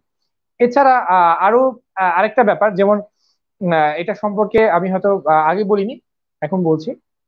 এটা মেডিকেল রিলেটেড হলেও এটা জেনারেল অংশ হিসেবে আসতে পারে। যেমন বাংলাদেশের স্বাস্থ্য ব্যবস্থার অর্গানোগ্রাম, একদম স্বাস্থ্যমন্ত্রী থেকে শুরু করে তারপরে সচিব, হ্যাঁ, স্বাস্থ্য মন্ত্রণালয় রিলেটেড এবং স্বাস্থ্য অধিদপ্তর রিলেটেড যে অর্গানোগ্রাম, এবং হচ্ছে মাঠ পর্যায়ে, যেমন upazila health and family planning officer মাঠ পর্যায়ে কাজ করেন উপজেলা হেলথ কমপ্লেক্সে। এছাড়া হচ্ছে রেসিডেন্ট মেডিকেল অফিসার রয়েছেন, অন্যান্য মেডিকেল অফিসার ডিজিজ কন্ট্রোল রয়েছেন, হ্যাঁ। এছাড়া একদম শেষ পর্যন্ত কারা আছেন, আমরা জানি যে কমিউনিটি ক্লিনিক রয়েছে। কমিউনিটি ক্লিনিক রিলেটেড প্রশ্ন আসতে পারে, বাংলাদেশে কয়টি কমিউনিটি ক্লিনিক রয়েছে এবং কমিউনিটি ক্লিনিকে কারা সেবা প্রদান করে থাকেন। হয়তো আপনারা জানেন যে কমিউনিটি হেলথ কেয়ার প্রোভাইডার যারা আছেন তারা সেবা প্রদান করে থাকেন। তো এই রিলেটেড প্রশ্ন আসতে পারে, মানে অর্গানোগ্রাম রিলেটেড। কমিউনিটি ক্লিনিক কিন্তু খুব গুরুত্বপূর্ণ। এটা বাংলাদেশের প্রধানমন্ত্রী মাননীয় প্রধানমন্ত্রী শেখ হাসিনার একটা উদ্যোগ এবং তার একটা স্বপ্ন, এবং এটা কিন্তু সাফল্য লাভ করেছে। পেরিফেরিতে একদম মানুষের দোরগোড়ায় প্রাথমিক সেবাটা পৌঁছে দেওয়ার জন্য এই কমিউনিটি ক্লিনিক কিন্তু খুব ভালো ভূমিকা রাখছে। আমি যখন উপজেলা হেলথ কমপ্লেক্সে কাজ করেছি, আমি কিন্তু অনেক পেশেন্ট পেয়েছি যারা কিনা কমিউনিটি ক্লিনিক থেকে রেফার্ড হয়ে এসেছে। দেখুন, কমিউনিটি ক্লিনিকে ব্লাড প্রেশার মাপা হচ্ছে, এটা কিন্তু অনেক বড় জিনিস। ব্লাড সুগার মাপা হচ্ছে, এটাও কিন্তু অনেক বড় জিনিস। একটা গ্রামের প্রত্যন্ত অঞ্চলের মানুষ সে কখনো ব্লাড প্রেশার হয়তো মাপেনি, কিন্তু কমিউনিটি ক্লিনিকে মেপে সে দেখলো যে প্রেশারটা বেশি। তারপরে কিন্তু আমাদের কাছে রেফার করার পরে আমরা হয়তো পরবর্তী চিকিৎসা দিচ্ছি। ওইখানে যদি প্রেশারটা সে মাপা না হতো, সে কিন্তু হয়তো আলস্যের কারণে বলুন বা অর্থনৈতিক কারণে সে কিন্তু ওই প্রত্যন্ত অঞ্চল থেকে উপজেলা হেলথ কমপ্লেক্সে আসাটা তার জন্য পসিবল ছিল না। কিন্তু ওইখানে তার বাসার কাছেই সে একটা সেবা পাচ্ছে, সে যাচ্ছে, কম বেশি সে চিকিৎসা পাচ্ছে, এবং সবচেয়ে বড় কথা স্ক্রিনিং হচ্ছে। ব্লাড প্রেশার বা ব্লাড সুগার এই ধরনের স্ক্রিনিং গুলো হওয়ার কারণে কিন্তু আমরা অনেক ক্ষেত্রেই অনেক বেশি পেশেন্ট আইডেন্টিফাই করতে পারছি, যেটা কিনা বলা হয় যে submerge portion of N iceberg. একটা আইসবার্গের টিপ আমরা দেখি, কিন্তু সাবমার্জ পোর্শন হিসেবে কমিউনিটিতে অনেক ধরনের পেশেন্ট বা অনেক সিমটমের পেশেন্ট কিন্তু থাকেন, যেটা কিনা আমরা আমাদের চিকিৎসকের হয়তো কাছ পর্যন্ত আসে না। সেই পেশেন্ট গুলাকে আইডেন্টিফাই করার জন্য কমিউনিটি ক্লিনিক খুব ভালো ভূমিকা রাখছে। এটা সম্পর্কে আপনারা যে কোনো বইতে পড়ে নিতে পারেন। তা আমার কাছে মনে হয় ওভারঅল এই বিষয়গুলাই ছিল জেনারেল এসপেক্টের জন্য বা জেনারেল সাবজেক্ট গুলোর জন্য সবচেয়ে বেশি গুরুত্বপূর্ণ। ধন্যবাদ আনিস। ধন্যবাদ স্যার আপনাকে। স্যার জেনারেল নিউ কম বেশি যারা আছেন আমাদের সাথে সবাই ধারণা পেয়ে গেছেন। স্যার যেহেতু সবাই সেখানে ডক্টর হিসেবে উপস্থিত হবেন, তো স্যার মেডিকেল সায়েন্সের প্রিপারেশনটা সেজন্য কেমন হওয়া উচিত? আচ্ছা, ধন্যবাদ তোমাকে। অবশ্যই মেডিকেল সায়েন্স থেকে প্রশ্ন হবে। ভাইভা বোর্ডে অবশ্যই চিকিৎসকরা থাকবেন, ডাক্তার স্যাররা থাকবেন। তারা অবশ্যই আপনাকে মেডিকেল সায়েন্স নিয়ে প্রশ্ন করবেন। তবে আমরা আসলে মেডিকেল সায়েন্স নিয়ে আলাদা একটা ক্লাস নিব, হ্যাঁ। মেডিকেল সায়েন্স নিয়ে আসলে 5-10 মিনিটের মধ্যে ডিসকাস করা ওইভাবে পসিবল না। আমি কিছু ধারণা দিয়ে দিচ্ছি। মেডিকেল সায়েন্স নিয়ে প্রশ্ন সবচেয়ে কমন যে প্রশ্নগুলো হবে সেগুলো হচ্ছে আপনার উপজেলা হেলথ কমপ্লেক্সে আপনি যে ধরনের পেশেন্ট সবচেয়ে বেশি ফেস করবেন সেগুলো নিয়ে। যেমন আমি আমার অভিজ্ঞতা থেকে বলবো, আমি সবচেয়ে বেশি পেশেন্ট পেয়েছি যেমন বাচ্চাদের মধ্যে একিউট ওয়াটারি ডায়রিয়া। এটার ম্যানেজমেন্ট কিন্তু খুব সহজ। সহজ আমরা বলি যে ওআরএস, আপনি শুধু খাবার স্যালাইন বললেন, জিঙ্ক বললেন, কিন্তু সেটা কিভাবে দেয়া হয় এটা আবির স্যারের পেডিয়াট্রিক্স এর বই কিন্তু খুব সুন্দর করে দেয়া আছে কিভাবে দেয়া হয়, হ্যাঁ। ডিহাইড্রেশনের উপর মাইল্ড, মডারেট এবং সিভিয়ার এই তিনটা ক্যাটাগরিতে ভাগ করে সেই অনুযায়ী হচ্ছে মাইল্ড এবং মডারেট হলে সাধারণত ওরাল স্যালাইন মুখে খেতে দেওয়া হয়। আর পরবর্তীতে যদি সিভিয়ার স্টেটে চলে যায়, সিভিয়ার ডিহাইড্রেশনে চলে যায়, তাহলে কিন্তু সেক্ষেত্রে আইভি ফ্লুইড দিতে হয়। আইভি সাধারণত আমরা কলেরা স্যালাইন বা কোনো কোনো ক্ষেত্রে রিঙ্গার ল্যাকটেট স্যালাইন আমরা দিয়ে থাকতে পারি। কলেরা স্যালাইন কিন্তু ইউজুয়ালি হাসপাতালগুলোতে, উপজেলা হেলথ কমপ্লেক্স গুলোতে অ্যাভেলেবল আছে। তো এটা নিয়ে কিন্তু প্রশ্ন অবশ্যই আসতে পারে। বাচ্চাদের নিউমোনিয়া বা রেসপিরেটরি ট্র্যাক ইনফেকশন খুবই কমন। এইটারও যে গাইডলাইন আছে এটা কিন্তু আবিদ স্যারের বইয়ে দেওয়া আছে, এখান থেকে আপনারা দেখে নেবেন, কারণ স্যাররা আপনার ট্রিটমেন্টটা একটু গাইডলাইন অনুযায়ী শুনলে খুশি হন, হ্যাঁ। এছাড়া যে কোনো ইমার্জেন্সি কন্ডিশন হলে আপনি কি করবেন, যেমন আপনার হার্ট অ্যাটাকে একটা পেশেন্ট, মানে মায়োকার্ডিয়াল ইনফার্কশনে একটা পেশেন্ট আপনার কাছে আসলে আপনি কি করবেন, উপজেলায় আপনি কি ধরনের ম্যানেজমেন্ট করবেন, এবং কাউন্সিলিংটা খুবই গুরুত্বপূর্ণ। আপনি একটা পেশেন্টকে কিভাবে বলবেন, ইসিজি দেখে আপনি কিভাবে শনাক্ত করবেন, যেমন এসটি ইলেভেশন হতে পারে, হ্যাঁ, ইএফ ইনভার্সন হতে পারে, এরকম কিছু কথা আপনি বললেন। প্রপারলি নাই যদি করার ব্যবস্থা না থাকে, ইসিজি সাধারণত মোটামুটি সব ধরনের উপজেলায় সাধারণত আছে। তো ইসিজি করে আপনি পেশেন্টকে কিভাবে, পেশেন্ট পার্টিকে কাউন্সিলিং করবেন, কিভাবে তাকে প্রাথমিক চিকিৎসা দিয়ে রেফার করবেন, যেমন লোডিং ডোজের মধ্যে কি কি আছে, খুবই ইম্পর্টেন্ট প্রশ্ন। কারণ আপনি কিন্তু এখানে যেহেতু সিসিউ নাই, আপনি কিন্তু ট্রিটমেন্ট প্রাথমিক চিকিৎসাটা দিয়ে তাকে রেফার করতে হবে এবং কাউন্সিলিং করতে হবে, অক্সিজেন দিতে হবে পেশেন্টকে, ইসিজি করে লোডিং ডোজ দিবেন, তারপরে কাউন্সিলিং করে সুন্দর করে তাকে রেফার করতে হবে। হ্যাঁ, এই জিনিসগুলা কিন্তু স্যাররা জানতে চাইতে পারেন। একটা ড্রাউনিং এর পেশেন্ট আপনি আসলে আপনি কিভাবে ম্যানেজ করবেন, একটা ইলেকট্রিকিউশনের পেশেন্ট আসলে, সরি, একটা ইলেকট্রিকিউশনের পেশেন্ট আসলে আপনি কিভাবে ম্যানেজ করবেন। হ্যাঁ, অনেক ক্ষেত্রে এরকম প্রশ্ন করা হয়েছে বাবা বোর্ডে, যেমন একটা মহিলা তার হাজবেন্ড দিয়ে নির্যাতিত হয়ে এসেছে, এটা কিন্তু খুব কমন। আমরা যারা শহরে আছি, এখন হয়তো শহরে মানে উইমেন অ্যাবিউজ বা ডোমেস্টিক অ্যাবিউজটা তুলনামূলকভাবে কম, কিন্তু গ্রামে গঞ্জে কিন্তু এখনো বেশি। সো ডোমেস্টিক অ্যাবিউজ নিয়ে যদি একজন মহিলা আসেন, তাহলে আপনি তাকে কিভাবে হেল্প করবেন, বা কিভাবে হচ্ছে আপনি তাকে মেডিকেল সার্টিফিকেট ইস্যু করতে পারেন, বা কিভাবে হচ্ছে আপনি তার ফ্যামিলি মেম্বারদেরকে কাউন্সিলিং করবেন। হ্যাঁ, ফ্যামিলি মেম্বারদেরকে কাউন্সিলিং করবেন, পুলিশকে আপনি ইনফর্ম করবেন কিনা, এই ধরনের প্রশ্নগুলো কিন্তু আপনাকে করা হতে পারে। এছাড়া আমাদের আরো কিছু ইম্পর্টেন্ট ব্যাপার আছে, যেমন আমরা কিন্তু উপজেলা হেলথ কমপ্লেক্সে কাজ করার সময় আমাদের ইনজুরি নোট লিখতে হয়, মেডিকেল সার্টিফিকেট বা ইনজুরি সার্টিফিকেট তাদেরকে দিতে হয়। সেক্ষেত্রে কিন্তু ফরেন্সিক মেডিসিন থেকে প্রশ্ন আসতে পারে, ইনসাইজড ওন্ড কি, লেসারেটেড ওন্ড কি, তারপর হচ্ছে ইনসাইজ লুকিং ওন্ড কি, পয়েন্টেড ওন্ড কি, এই ধরনের ক্ষেত্রে এই টাইপের প্রশ্ন কিন্তু আসতে পারে। একজন ডাক্তার হিসেবে মেডিকেল ইথিক্স থেকে আপনাকে প্রশ্ন করা হতে পারে। তারপরে হচ্ছে জেনেভা কনভেনশন বা হিপোক্রেটিক ওথ নিয়ে আপনাকে প্রশ্ন করা হতে পারে। তারপরে হচ্ছে আপনি কমিউনিটি মেডিসিন রিলেটেড প্রশ্ন আসতে পারে, কমিউনিটি হেলথ কি, আপনি একটা কমিউনিটিতে আপনি হেলথ কেয়ার সিস্টেমকে ডেভেলপ করার জন্য কি কি মেজার নিতে পারেন, এই ধরনের প্রশ্ন আসতে পারে। আপনি এনবিডি নিয়ে প্রশ্ন আসতে পারে, একটা গাইনোকোলজিক্যাল, আপনি মেল হন ফিমেল হন, আপনাকে কিন্তু উপজেলা লেভেলে একটা অবস্টেট্রিকের পেশেন্ট বা গাইনি পেশেন্ট আপনাকে ম্যানেজ করা লাগতেই পারে। এনবিডি, এএনসি কেয়ার বা PNC, postnatal care, antenatal care, এই রিলেটেড প্রশ্ন আসতে পারে। হ্যাঁ, তারপরে হচ্ছে এনবিডি রিলেটেড প্রশ্ন বা সিজার ইন্ডিকেশন, এই ধরনের প্রশ্ন কিন্তু আসতেই পারে। সার্জারি রিলেটেড সাধারণত খুব বেশি ডিপের প্রশ্ন আসে না, তারপরে আসতে পারে আপনি এটা বয়েল হয়েছে কিভাবে ম্যানেজ করবেন, হ্যাঁ, একটা ডায়াবেটিক ফুড কিভাবে ম্যানেজ করবেন, এই ধরনের কমন প্রশ্নগুলা কিন্তু আসতে পারে। আসলে মেডিকেল সায়েন্সের স্পেকট্রাম, হ্যালো, দুঃখিত, আচ্ছা দুঃখিত, আমি যেটা বলতে চাচ্ছিলাম, মেডিকেল সায়েন্সের স্পেকট্রামটাও কিন্তু অনেক বড়, অনেক জায়গা থেকেই প্রশ্ন আসতে পারে। তারপরেও আপনাদেরকে জেনে নিতে হবে সবচেয়ে কমন যে অংশগুলো আছে এবং ক্লিনিক্যালি ইম্পর্টেন্ট, যেটা আপনি উপজেলা হেলথ কমপ্লেক্সের যে কন্ডিশন গুলো সবচেয়ে বেশি ফেস করবেন, সেগুলা থেকে কিন্তু আপনাকে প্রশ্ন সবচেয়ে বেশি করা হবে। তো আমার কাছে মনে হয় আমরা মেডিকেল সায়েন্সের জন্য পরবর্তীতে আরেকটা ক্লাস দিব।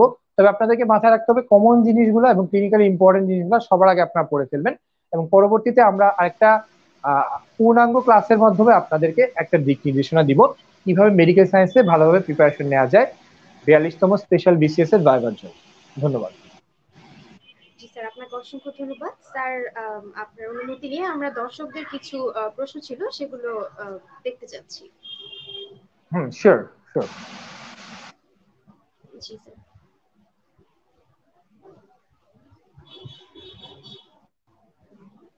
স্যার, মাহবুবা তৃষা জানতে চেয়েছেন, ভাইয়া ভাইবার কি কোনো সিলেবাস আছে? ধন্যবাদ মাহবুবা তৃষা আপনাকে। আসলে ভাইবার ওইরকম নির্দিষ্ট কোনো সিলেবাস নেই, ভাইবার কোনো নির্দিষ্ট সিলেবাস নেই।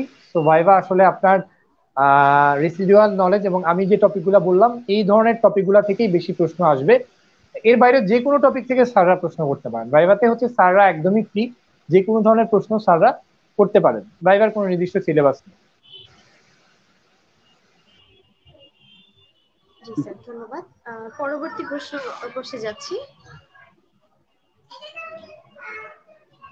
শুভ চক্রবর্তী জানতে চেয়েছেন, ইন্টারন্যাশনাল অ্যাফেয়ার্স বা সমসাময়িক কূটনীতি বিষয়ক কোয়েশ্চেন করা হয় কিনা?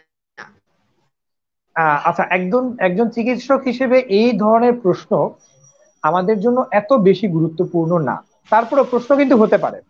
প্রশ্ন যে হবে না সেটা না, আমেরিকার ইলেকশন নিয়ে প্রশ্ন হতে পারে, এই ইলেকশনের প্রভাবে বাংলাদেশে কি ধরনের ইফেক্ট হতে পারে সেটা নিয়ে প্রশ্ন হতে পারে। হ্যাঁ, মিয়ানমারে রিসেন্টলি এটা কু হলো, এই রিলেটেড এবং রোহিঙ্গা ইস্যু রিলেটেড প্রশ্ন হতে পারে। হ্যাঁ, ভারতের সাথে বাংলাদেশের সাম্প্রতিক সম্পর্ক, এটা নিয়ে প্রশ্ন হতে পারে, যে কোনো বিষয় নিয়ে প্রশ্ন হতে পারে। আমার পরামর্শ হচ্ছে আপনারা এই সময়টাতে একটু পত্রিকা পড়বেন। হ্যাঁ, প্রতিদিন আধা ঘন্টা পত্রিকা পড়বেন, আপনারা কিন্তু সমসাময়িক রাজনীতি নিয়ে অনেক কিছুই জানতে পারবেন। এটাই আমার সাজেশন। জি স্যার, ধন্যবাদ। আমাদের কাছে পরবর্তী প্রশ্ন এসেছে, সজীব সূত্রধর জানতে চেয়েছেন, ভাইয়া ভাইভা কতটা ইম্পর্ট্যান্ট রোল প্লে করে ক্যাডার হওয়ার ক্ষেত্রে?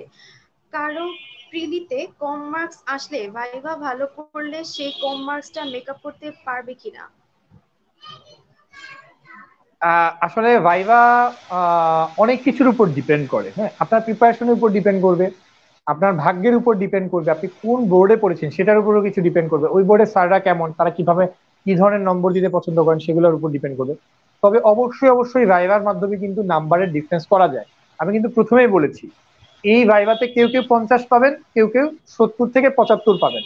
তো যিনি 50 পেয়েছেন আর যিনি 70 পেয়েছেন, এই 20 নম্বরের ব্যবধান অনেক, কিন্তু প্রিলিমিনারিতে এই 20 নম্বরের ব্যবধান করা অনেক কঠিন। ভাইভাতেও কঠিন, কিন্তু ভাইভাতে অনেক কিছু ফ্যাক্টরের উপর নির্ভর করে। বাট এই 20 নম্বরের ব্যবধান কিন্তু ভাইভাতে হওয়াটা খুব অস্বাভাবিক কিছু না। হ্যাঁ, তো ভাইভাতে অবশ্যই আপনার যদি প্রিলিমিনারিতে নাম্বার কম থাকে, আপনি আশাহত হওয়ার দরকার নাই। ভাইভাতে যদি আপনি ভালো করেন এবং আপনার যদি লাক ফেভার করে, আপনার ওই সময় যদি আপনি ভালোভাবে ডেলিভারি দিতে পারেন, আপনার সুন্দর করে প্রেজেন্ট করতে পারেন এবং স্যাররা যদি আপনার উপর সন্তুষ্ট হন, আপনাকে যদি 70+ নাম্বার দেন, আপনার অবশ্যই প্রিলিমিনারিতে অনেকখানি কভার করবে। ধন্যবাদ। ধন্যবাদ স্যার। মেহেদী হাসান রনি জানতে চেয়েছেন, স্যার কাটমার্ক কত হতে পারে? প্লিজ আপু কোয়েশ্চেনটা করেন। জি স্যার, কাটমার্ক সম্পর্কে জানতে চেয়েছেন। আচ্ছা, ধন্যবাদ। কাটমার্ক সম্পর্কে আসলে আমরা আগেও বলেছি, কাটমার্ক আমরা ধারণা করছি 90 অ্যারাউন্ড হবে, 90 বা তার আশেপাশে থাকবে, একটু কম হওয়ার সম্ভাবনা রয়েছে। কারণ পরীক্ষার প্রশ্ন আপনারা জানেন একটু অন্যরকম ধরনের প্রশ্ন হয়েছে। সো 90 অ্যারাউন্ড যারা পাবেন বা যারা পাবেন আশা করছেন, তারা আমার মনে হয় ভাইবার প্রিপারেশন নিতে পারেন, আরো কমও হতে পারে। হ্যাঁ, ধন্যবাদ। ধন্যবাদ স্যার। মেহেদী হাসান রনি আমাদের কাছে আরো একবার জানতে চেয়েছেন, ভাইয়া প্রাইভেটের স্টুডেন্টদের নাকি ভাইভাতে কম দেয়, এটা কি শিওর? আচ্ছা, এটা অনেকের প্রশ্ন আছে, যারা প্রাইভেট মেডিকেল কলেজ থেকে পাস করেছেন তাদেরকে ভাইভাতে অন্য চোখে দেখা হয় কিনা। আমি ওভারঅল বলছি যে দেখুন, ভাইভাটা একটা ইমপ্রেশনের কিন্তু ব্যাপার আছে। আমি বললাম যে আপনাকে দেখে যদি খুব ভালো একটা ছেলে মনে হয়, খুব পড়ুয়া মনে হয়, আমার স্যার স্যার ম্যাডামরা তো মানুষ, তারা তো মানে আপনার চেহারা দেখে, আপনার অ্যাটিটিউড দেখেও কিন্তু অনেক কিছু জাজ করে ফেলতে পারেন। হ্যাঁ, আপনার মেডিকেল কলেজটা ভাইভাতে একটা ফ্যাক্টর হতে পারে, কিন্তু এটা সাধারণত এত বড় কোনো ফ্যাক্টর হয় না। আপনি যদি ভালো ভাইভা দেন, ভাইভাতে যদি আপনি ভালো নম্বর ক্যারি করতে পারেন, বা ভাইভাতে যদি আপনি ভালোভাবে উত্তর দেন, এটা কিন্তু প্রাইভেট মেডিকেল কলেজ হিসেবে অনেক ক্ষেত্রে হয়তো স্যাররা খেয়ালই করবেন না যে আপনি কোন মেডিকেল কলেজ থেকে পাশ করেছেন। কেউ কেউ হয়তো খেয়াল করতে পারেন। হ্যাঁ, প্রথম দিকে সরকারি মেডিকেল কলেজগুলো হয়তো একটু ফেভার পেতে পারে, কিন্তু তার মানে এই না যে খুব বেশি পাবে, এটাও কিন্তু না। কারণ স্যার ম্যাডামরা এখন জানেন যে একটা ছেলে যে প্রিলিমিনারি পাশ করে এসেছে, বা একটা ডক্টর যে কিনা প্রিলিমিনারি পাশ করে এসেছেন, সে তাকে কিন্তু শুধুমাত্র মেডিকেল কলেজের কারণে ভাইভাতে বিমাতা সুলভ আচরণ করা হবে, এটা খুব একটা লাইকলি না। মানে এটা সম্ভাবনা কম, এটা সম্ভাবনা খুবই কম। ধন্যবাদ। ধন্যবাদ স্যার। স্যার, আমরা আসলে লাইভের একদম শেষ পর্যায়ে চলে এসেছি। আপনার কাছে স্যার জানতে চাচ্ছি যে ভাইভা পরীক্ষার্থী যারা আছেন তাদের উদ্দেশ্যে যদি আপনার কোনো পরামর্শ থেকে থাকে, তাহলে স্যার যদি একটু আমাদের সাথে শেয়ার করতেন। আচ্ছা, আমাদের কি আর কোনো প্রশ্ন আছে কিনা? আর কোনো প্রশ্ন থাকলে আমি দিতে চাই। আর কোনো প্রশ্ন কি আছে? স্যার আপাতত আর কোনো প্রশ্ন নেই, তবে স্যার এর মধ্যে যদি আর কোনো প্রশ্ন আসে সেটা স্যার অবশ্যই আমরা বলবো। আচ্ছা, ঠিক আছে, ধন্যবাদ। তো ভাইভা পরীক্ষার্থী যারা আছেন তাদের উদ্দেশ্যে আমি যেটা বলবো, এখনো 42তম বিসিএস প্রিলিমিনারি রেজাল্ট দেয়নি, মানে এখনো আমাদের রেজাল্ট হয়নি, কিন্তু খুব দ্রুততম সময়ে কিন্তু রেজাল্ট হওয়ার সম্ভাবনা রয়েছে। যেহেতু কোভিড-19 পরিস্থিতি খারাপের দিকে যাচ্ছে, সরকার কিন্তু চাচ্ছেন দ্রুততম সময়ে 42তম স্পেশাল বিসিএস এর কার্যক্রম সম্পন্ন করার জন্য। তো খুব দ্রুত কিন্তু রেজাল্টটা হয়ে যেতে পারে। হ্যাঁ, আর রেজাল্ট হওয়ার পর পর ভাইভা শুরু হতে খুব বেশি দেরি হবে না। 40তম বিসিএস এর ভাইবার কার্যক্রম শেষ হলে বা শেষের দিকে চলে গেলে কিন্তু 42তম বিসিএস এর ভাইবার কার্যক্রম শুরু হয়ে যাবে, এটা আশা করা যায়। কারণ সরকার এই কোভিড-19 পরিস্থিতি নিয়ে খুবই কনসার্ন। হ্যাঁ, তো যে কারণে আমি ভাইভা যারা পরীক্ষা দিতে চান বা পরীক্ষা দেওয়ার আশা করছেন, প্রিলিমিনারি পরীক্ষা যারা দিয়েছেন, আমি সবাইকে বলবো আপনাদের নম্বর যদি মোটামুটি একটা ভালো আপনি আশা করেন, তাহলে হচ্ছে আপনি অবশ্যই অবশ্যই ভাইবার প্রিপারেশন নেওয়া শুরু করেন। এবং ভাইবার প্রিপারেশন শুরু করতে পারেন এইভাবে, আমি বললাম যে কোনো বই দিয়ে শুরু করতে পারেন, যেমন বঙ্গবন্ধু অসমাপ্ত আত্মজীবনী। ভাইবাতে কি কি ধরনের বিষয়গুলো আসে এগুলো আপনি গ্রসলি জেনে নিলেন, আজকের লাইফটা দেখেন, আপনার ফ্রেন্ডদের সাথে শেয়ার করেন, তারপরে হচ্ছে আপনি বিভিন্ন কমন যে প্লেস গুলো আমাদের দেশে আছে, যেমন স্মৃতিসৌধ, জাদুঘর যেগুলো আছে, মুক্তিযুদ্ধ জাদুঘর, বঙ্গবন্ধু জাদুঘর, হ্যাঁ, তারপরে আন্তর্জাতিক মাতৃভাষা ইনস্টিটিউট, এই ধরনের জিনিসগুলো একটু ঘুরে ঘুরে দেখেন। হ্যাঁ, তাহলে হবে কি যে আপনার একটা ওভারঅল একটা এক্সপোজার বাড়বে, আপনার রেসিডুয়াল নলেজটা বাড়বে। হ্যাঁ, তো ভাইবার পরীক্ষার্থী বা ভাইবা পরীক্ষার্থী যারা আছেন বা ভাইবা দিতে যারা আগ্রহী বা আশা করছেন যারা ভাইবা পর্যন্ত যেতে পারবেন, সবার প্রতি আমার সাজেশন, আপনার দেরি না করে প্রিপারেশন নেওয়া শুরু করেন। অন্তত প্রিপারেশন সম্পর্কে একটা আইডিয়া নেওয়া শুরু করেন এবং গ্রসলি যতটুকু সম্ভব আপনার প্রিপারেশনটা শুরু করতে পারেন। ধন্যবাদ। ধন্যবাদ স্যার। স্যার আমাদের কাছে আরো একটি প্রশ্ন এসেছে, ভাইভা ব্যাচ কবে চালু হবে এই গ্রুপে? আচ্ছা, ভাইভা ব্যাচটা হচ্ছে আমরা হচ্ছে এপ্রিল মাসের প্রথম সপ্তাহ থেকেই ভাইভা ব্যাচটা চালু করব। আমরা হয়তো রেজাল্টের আগেই ব্যাচটা শুরু করে দিতে পারি। ভাইভা ব্যাচ আমাদের এখানে খুব দ্রুত, এক্সক্লুসিভ এডুকেশন এটা এপ্রিল মাসেই শুরু হবে। জি স্যার, ধন্যবাদ। স্যার মনিরা রশিদ জানতে চেয়েছেন, ভাইবার জন্য কোনো স্পেসিফিক বুক আছে? না, ভাইবার জন্য কোনো স্পেসিফিক বুক ওইভাবে আসলে আমার জানা নাই, বা আমি আসলে এভাবে বলা ঠিক হবে না। ভাইবার জন্য অনেকগুলা বই আছে বাজারে, আপনারা যে কোনো বই নিয়ে নিতে পারেন। এবং আমি যে টপিক গুলা বললাম এগুলো আছে কিনা আপনারা একটু খেয়াল করে নিবেন। সাধারণত ভাইবার যে বইগুলো আছে সবগুলাতে কম বেশি এই ধরনের টপিক সবগুলাই কভার করা থাকে। তো ভাইবার জন্য স্পেসিফিক কোনো বই ওইভাবে নাই। আর আমরা অবশ্যই আমাদের এক্সক্লুসিভ এডুকেশন এইড থেকে আপনাদেরকে বিভিন্ন সময় বিভিন্ন পিডিএফ দিব, যে পিডিএফ গুলা একটু এক্সক্লুসিভ পিডিএফ হবে, যেমন সাম্প্রতিক বিষয়গুলো নিয়ে, কোভিড-19 নিয়ে। এগুলা দিয়ে আমরা অবশ্যই এগুলোর উপর পিডিএফ দিয়ে আপনাদেরকে সাহায্য করব। ধন্যবাদ। জি স্যার, আপনাকে অসংখ্য ধন্যবাদ। মাহবুবা তৃষা জানতে চেয়েছেন, রেজাল্টের কতদিনের মধ্যে ভাইভা স্টার্ট হতে পারে?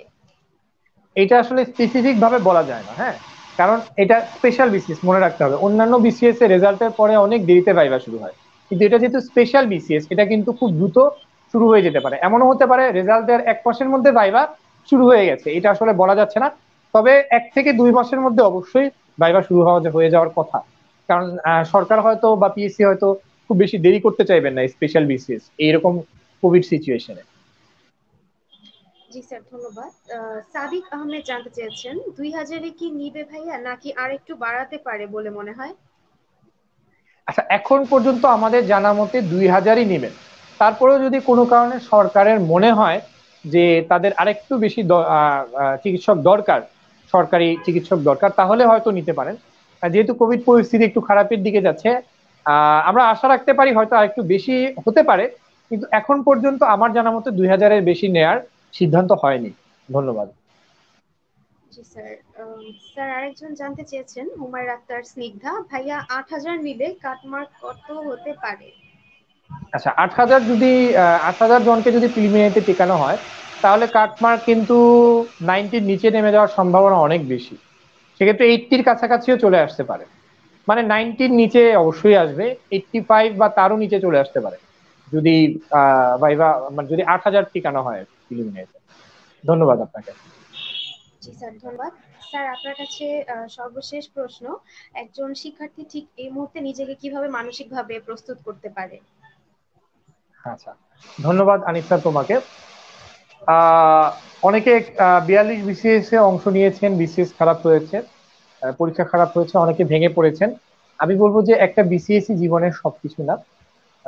বিশেষ করে ডাক্তার যারা, আমাদের লাইফে আরো অনেক কিছু আছে, বা কেরিয়ারে আরো অনেক কিছু আছে, যেমন পোস্ট গ্রাজুয়েশন আছে। হ্যাঁ, আমরা চাইলে প্রাইভেট প্র্যাকটিস করে আমাদের জীবিকা নির্বাহ করতে পারি, প্রাইভেট সেক্টরে জব করতে পারি।